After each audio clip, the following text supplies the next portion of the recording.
There's a pain that doesn't bleed, but it cuts just as deep. It's the sting of betrayal, the weight of words spoken in anger, the silence from someone you trusted, the moment you realized someone who once meant everything treated you like nothing.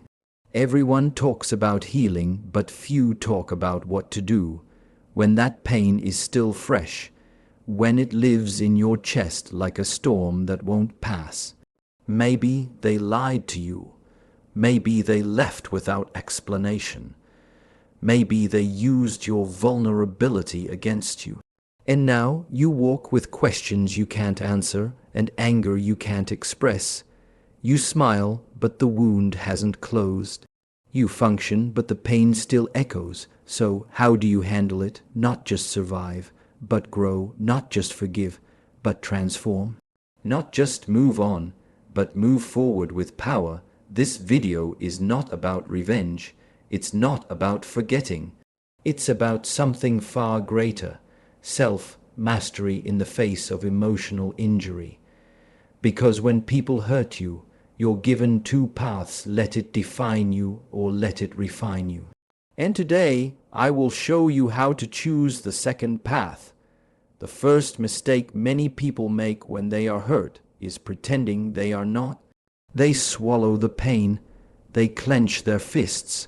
They tell themselves, "I'm fine," because they think strength means silence.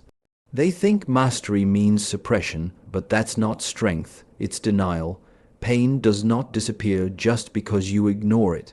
It waits, it settles quietly, deep inside your chest, and it shows up later in ways you don't even recognize. It becomes the tension in your jaw, the sarcasm in your voice, the numbness in your relationships, the anger that flashes over something small. And suddenly, you're no longer responding to the world as it is, you're reacting to wounds that have never been witnessed. This is why we say, you cannot heal what you refuse to feel. To acknowledge the wound does not mean you are weak. It means you are courageous enough to stop running. It means you are still able to listen to what the pain is trying to teach you. Because pain is not the enemy, it is a messenger. It's telling you something was crossed out, a boundary was violated, a part of your heart was not honored. And if you don't pause to acknowledge that, you will carry it everywhere you go, and you will think the world is heavy when really, it's your heart that's full of unspoken grief. Sit with your pain, not to indulge it, but to face it. Close your eyes, feel the weight in your chest. Don't resist, don't run, just breathe. Breathe into the memory, breathe into the betrayal, breathe into the absence of the apology you never received. Let it speak, not to punish yourself, but to understand the shape of the wound, because once you see it clearly, you stop leaking it unconsciously onto others. You stop becoming the very thing that hurts you. This is where many men fall. We are taught to be tough, to brush it off, to man up. But no one ever told you the man who can sit with his pain without hiding it or projecting it. It is more powerful than the man who never felt pain at all. You see, true self-mastery does not come from controlling others. It comes from knowing yourself so deeply, no wound can make you forget who you are. And to know yourself, you must meet every part of yourself, even the parts that tremble, even the parts that cry when no one's watching, even the parts that feel shame, guilt, anger, or sorrow, because those parts are still you. You are not broken. You are unprocessed. You are not weak. You are wounded, and wounds do not shrink when you pretend they're not there. They fester. So today, choose a different path. Instead of numbing feel, instead of escaping, turn inward. Instead of blaming, take responsibility for your healing. Not because it was your fault, but because it is your life, and your life deserves truth. Acknowledge the wound. Let it come to the surface. Let the tears fall if they must. Tears are not weakness. They are a sacred release. You are not falling apart. You are coming home to yourself. And from that place, from that stillness, from that truth, you can begin to move not from the wound, but from the wisdom the wound has left behind. This is how healing begins, not in the avoidance of pain, but in the willingness to meet it fully. So be still. Be honest, be gentle, not with the world, with yourself, because the warrior who wins the war inside never has to dominate the world outside. And today, you have taken the first step. When someone hurts you, they don't just leave behind pain. They leave behind a story. A quiet voice starts to whisper in your mind, you weren't good enough, they never really cared, it must be something wrong with you. And without realizing it, you begin to live not in the truth, but in a story someone else created through their actions and your interpretation of those actions. Pain doesn't only live in the body, it lives in meaning, and if you are not conscious, that meaning becomes a cage. You begin to define yourself not by who you are, but by what someone did to you, not by what is real, but by what you feared it meant. This is why detachment is not about being cold. It is not about pretending nothing happened. It is about reclaiming your authority over the narrative. You must ask yourself, what did I make this mean about me? What identity did I take on when they betrayed me? When did they leave? When did they lie? When did they choose someone else? Because the deeper pain, it is not that they left. It's that you believed their departure meant you were unworthy of being chosen. But that was never the truth. It was just the story, and stories, while powerful, are not fixed. They can be rewritten if you are willing to face them with honesty and clarity. Understand this, people's behavior is a reflection of them, not you. Their choices are based on their wounds, their chaos, and their character. But your mind, if left unchecked, will take that behavior and write a script around your identity, and that script becomes your prison. So, how do you free yourself? You observe the story without identifying with it. You say, yes, they hurt me. Yes, they disrespected me. Yes, I felt abandoned. But then you add the most important truth, but that is not who I am. You are not the rejection. You are not a failure. You are not the one who wasn't chosen. You are the one who survived. You are the one who kept walking. You are the one who felt deeply and still chose to rise. When you detach from the narrative, you reclaim your power to define your meaning.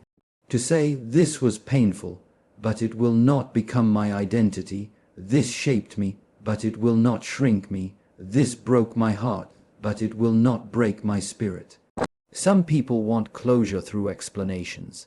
But understand this, no explanation can fix a story you're still clinging to. The story only dissolves when you see it clearly for what it is, a protective illusion, an attempt to make sense of chaos. But you don't need to understand why they hurt you to heal. You only need to understand what you chose to believe afterward, and choose something different. Healing is not about changing the past. It's about changing what the past means now, and the truth is this, you are not the story they left you in. You are the author of what happens next, so be deliberate, speak differently to yourself, catch the voices that whisper lies. Replace them with truth, truth like, I am not too much. I am not hard to love. I am not weak for being wounded. I am healing, I am rising, I am returning to myself. This is quiet work, the unseen strength, the path that begins not with fighting others, but with releasing the need to keep carrying their story inside your heart. Let it go, not to forget, but to remember who you were before the wound. And that man, he is still here, waiting to be seen again. There comes a moment in every man's life where he must make a decision not from anger, not from revenge, but from clarity. That moment is when you realize not everyone deserves access to your peace. It is one of the hardest truths to accept. That someone you once loved, someone you trusted or hoped for, no longer belongs in your inner circle. And when people hurt us, it is natural to want to prove something, to show them how much they damaged us, to confront, to argue, to seek justice. But the real strength, the higher strength, it is not found in dramatic exits or angry speeches. It's found in the silent distance. It's a calm decision to remove yourself from chaos without needing to explain it to the chaos.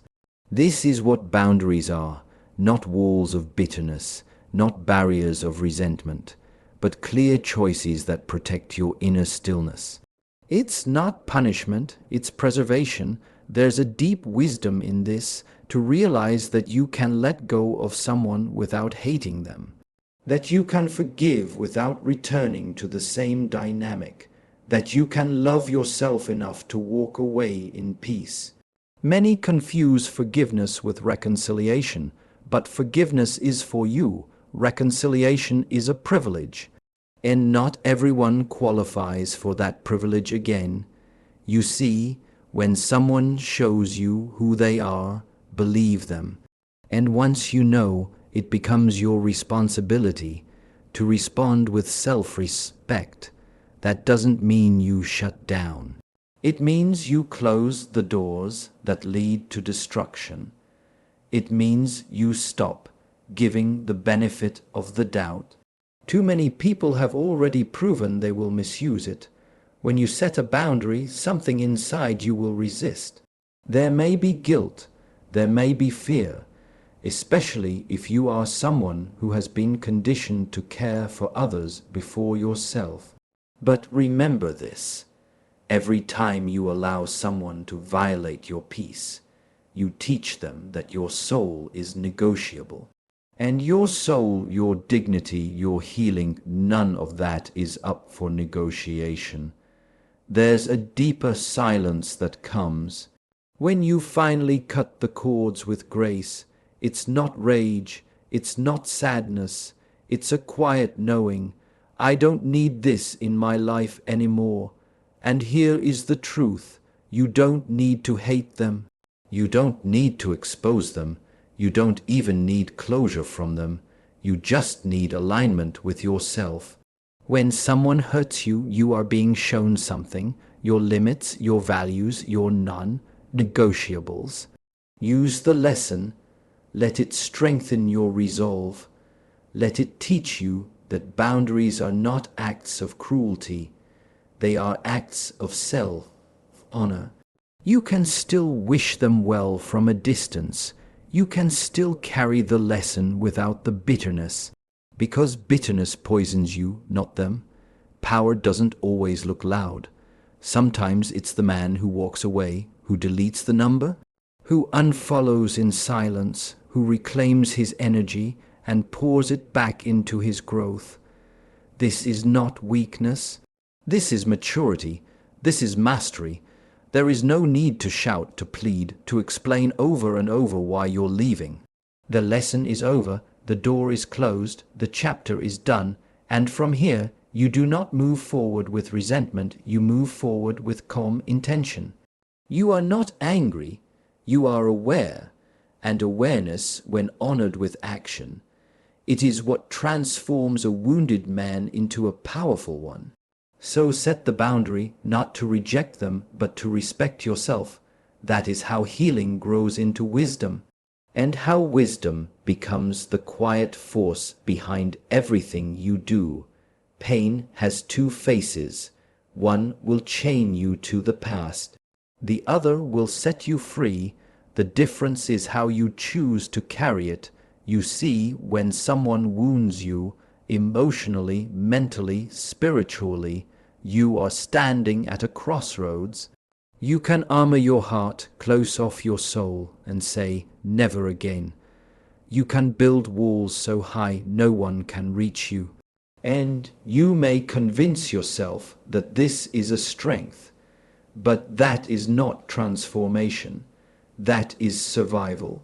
And surviving is not the same as living.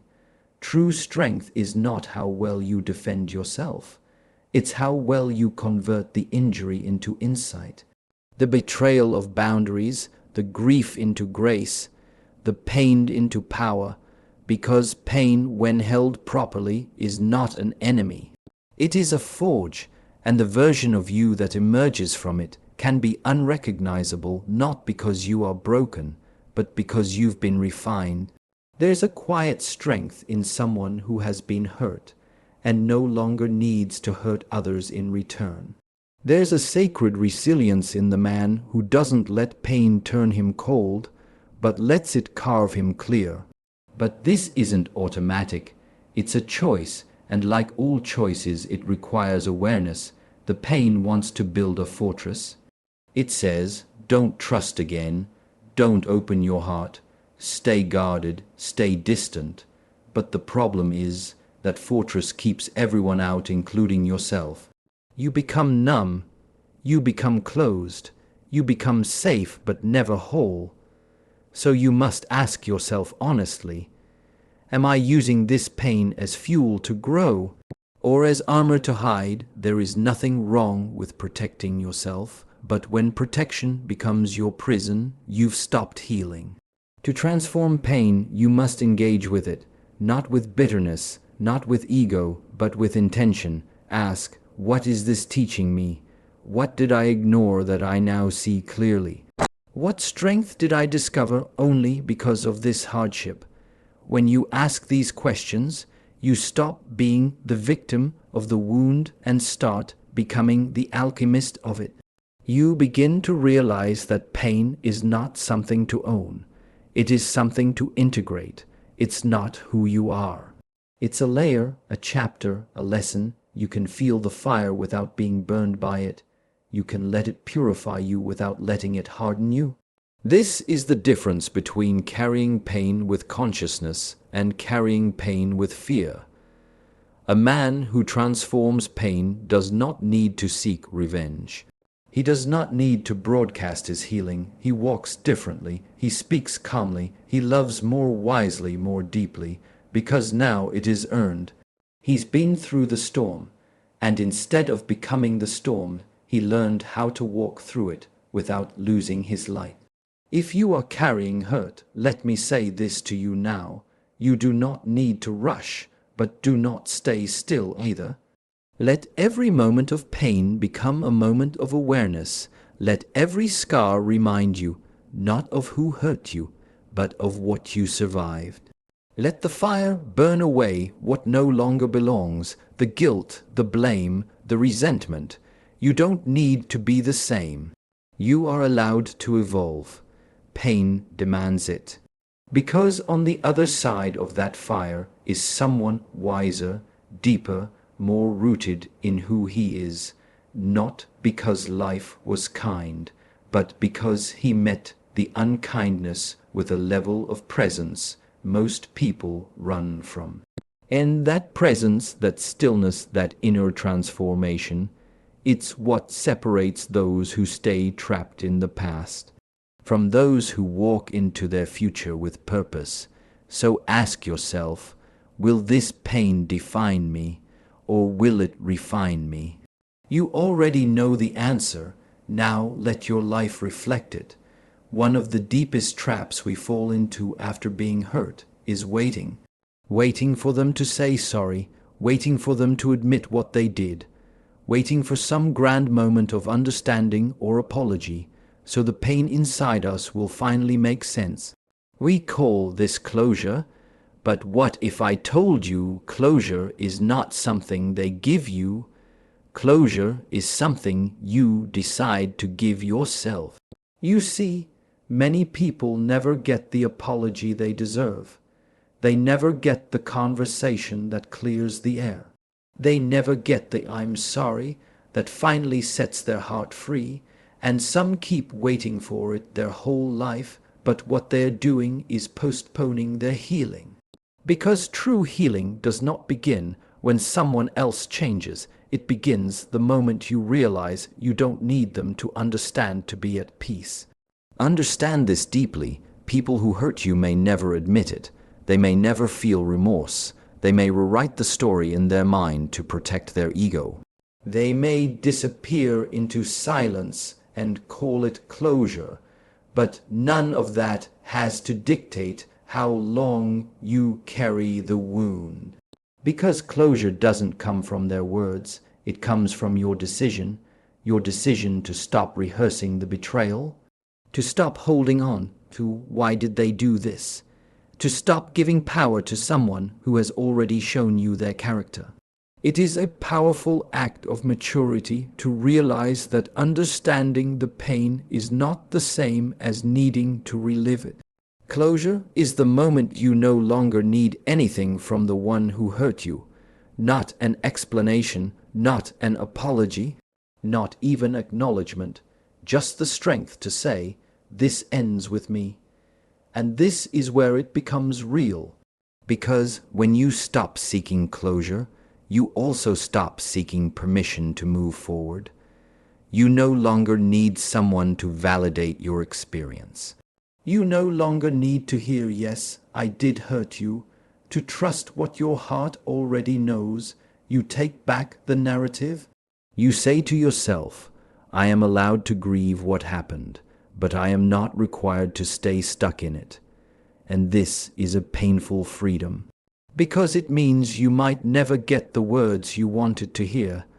But it's also a powerful freedom because it means you're no longer bound to someone else's silence. You are no longer negotiating your healing with their emotional capacity. Let that sink in. You don't need closure to forgive. You don't need closure to let go. You don't need closure to rebuild your life. Because sometimes closure is not a door that gets closed by someone else. It's a door you walk away from even if it's still open. Sometimes closure is a silent vow. I will not return to this pain again. I will not chase what chose to walk away. I will not keep explaining my worth to someone who never saw it. And that vow becomes your turning point. You start choosing peace over clarity. You start choosing growth over justice. You start choosing yourself, not the version of you that was wounded, but the version of you that is ready to rise. Let them go. Let the apology go. Let the fantasy of a perfect ending go, and walk forward, not because you got everything you wanted, but because you gave yourself everything you needed. Because that's what healing is, not fixing the past, but freeing yourself from it. You don't need them to make peace with it. You only need to make peace with yourself. And when you do, when you stop waiting, stop hoping, stop rehearsing, you will feel something you haven't felt in a long time. Not vengeance, not justification, just quiet peace. And that peace, that is your closure. You can heal or you can repeat.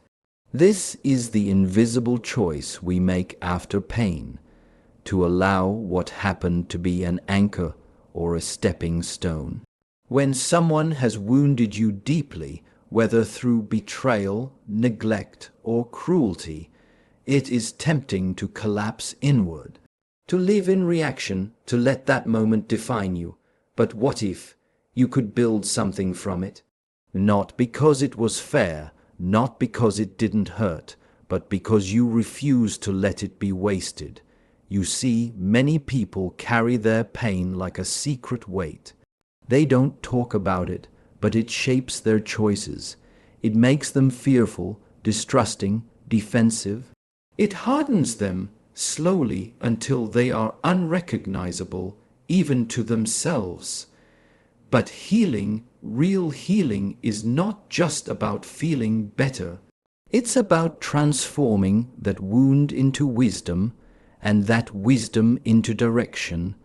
This is the quiet power of purpose.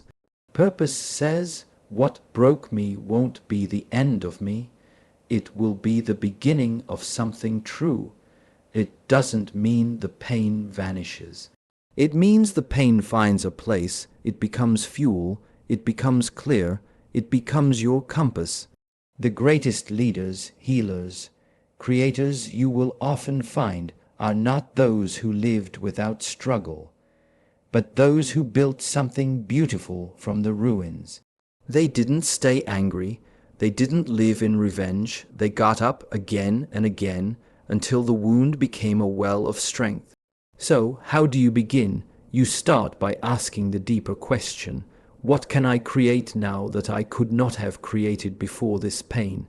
Maybe now you understand others more deeply. Maybe now you see yourself more clearly.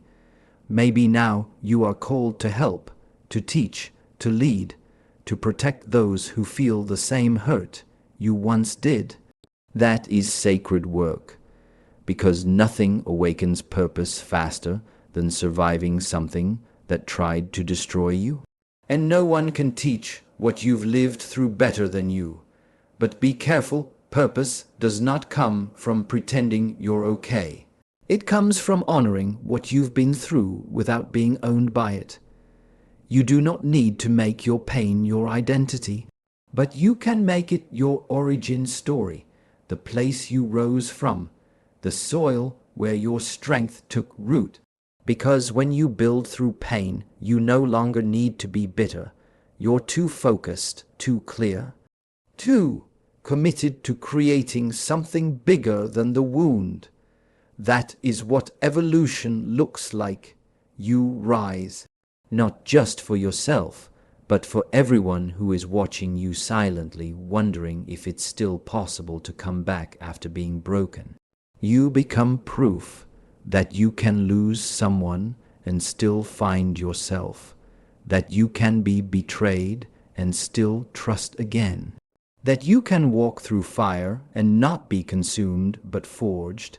This is what purpose does. It turns chaos into contribution. It turns grief into grounding. It turns the question, why did this happen to me, into what will I do with it now?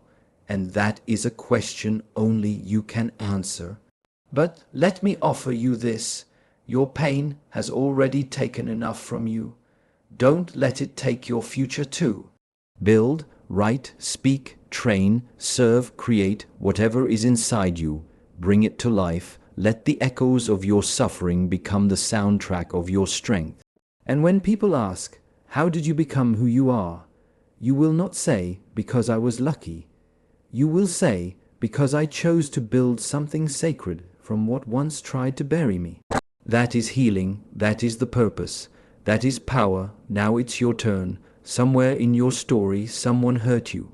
And whether it happened yesterday or 10 years ago, the pain has shaped you. It taught you to be quiet. It taught you to smile when your heart was burning.